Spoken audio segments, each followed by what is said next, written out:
I am so happy that I can use my air fryer to make super nice charred pieces of paneer tikka just like this.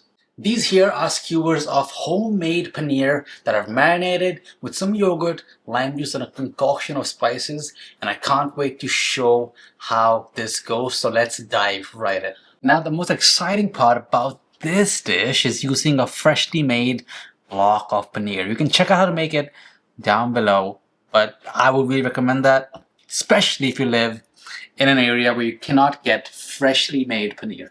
Now the spices here, a nice assortment of them. You can find them all down below on the side of the screen here, but the key ones here is kasuri methi for fragrance, degi mirch, the red chili powder for lots of color, and coriander and garam masala for lots of warm, wonderful flavors. I'm gonna add everything besides the kasuri methi into this yogurt here. And the yogurt that I'm using, it's a Balkan style yogurt, and why I like it is because of how thick it is. The reason why I left the kasuri methi on the side is so I can crush it to release the aroma as I add it in. Some lime juice in here. And I'll just mix everything really, really well. Give it a taste. Now, just cube up the paneer, and you can make it as big as you want. I usually stick towards the middle ground, medium-sized cubes.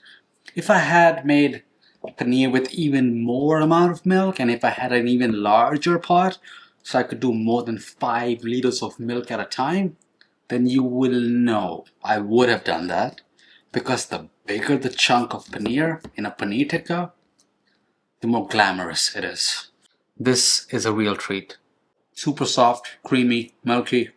That's what I'm thinking. That's a beautiful size.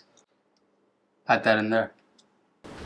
The peppers and onions I did just cut very simply, and if you want tips for that, check out the full recipe link down below. I'm just gonna add some diced peppers, onions. That's gonna be great. Broiled with the paneer. What I find helps is, instead of being aggressive and using a spatula or a spoon, get some gloves if you can, and just kind of toss and bring the bottom to the top to the bottom. Now this step is optional, but I'm gonna add a bit of ghee right in there to get some nice char, get some sizzle on those paneer cubes. Now I have no idea how I forgot to show this, but ginger and garlic paste is absolutely essential in this recipe. You cannot substitute it, and it's one of the key flavors to add that warmth, the spiciness, the heat into this paneer tikka. Now this is ready to go in the fridge.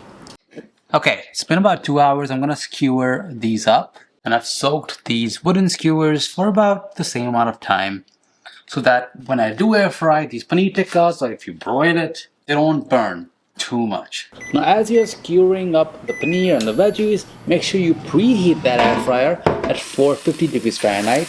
That really helps to kickstart the process, because when that's hot and you add your skewers in the basket, that's the sizzle you're gonna hear. Now air fry it at 450 for about 3 to 4 minutes, and this is what you're gonna see. Turn it, cook for a minute, 2 minutes longer, and then switch to broil mode. You can also brush with some ghee, with some butter, with some more of the marinade. Make sure you turn it over at least once as it's broiling, and then finally this beautiful piece of air fried broiled paneer tikka is what's going to be in front of you. If you enjoyed this recipe for paneer tikka, then consider using this recipe and adding it to my tikka masala sauce for the ultimate paneer tikka masala. I'll see you on the next one.